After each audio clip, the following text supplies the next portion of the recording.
Central consumer protection authority ने फ्लिपकार्ट पर 5 लाख रुपए की पेनल्टी लगाई क्योंकि प्लेटफॉर्म्स पर ऐसे टॉयज अवेलेबल थे सेल के लिए जो मैंडेटरी BIS सर्टिफिकेशन की जो रिक्वायरमेंट है वो कॉम्प्लाई नहीं कर रहे थे। रेगुलेटर के अकॉर्डिंग नॉन कॉम्प्लायंट टॉयज फ्लिपकार्ट पर लिस्टेड और कंज्यूमर्स को ऑफर किए जा रहे थे, जबकि इंडिया में टॉयज बेचने के लिए BIS सर्टिफिकेशन मैंडेटरी है। सेंट्रल कंज्यूमर प्रोटेक्शन अथॉरिटी ने फ्लिपकार्ट को डायरेक्शन दिया कि फ्यूचर में ऐसे नॉन कॉम्प्लायंट टॉयज लिस्ट या सेल ना किया जाए।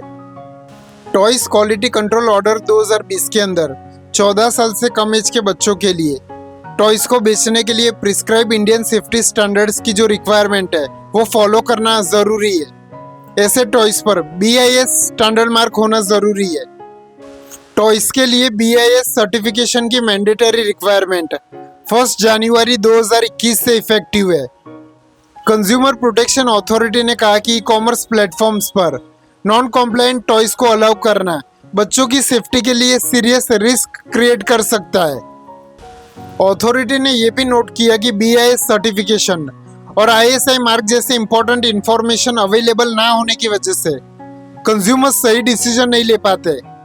कंज्यूमर प्रोटेक्शन अथॉरिटी के अकॉर्डिंग जो प्लेटफॉर्म्स रेगुलेटेड प्रोडक्ट्स को लिस्ट, होस्ट, एडवर्टाइजमेंट या सेल फैसिलिटेट करते हैं उनसे ड्यू डिलिजेंस की एक्सपेक्टेशन होती है। प्लेटफॉर्म्स को इंश्योर करना चाहिए कि उनके through sold regulated products applicable laws और मैंडेटरी सेफ्टी स्टैंडर्ड्स को कंप्लाई करे।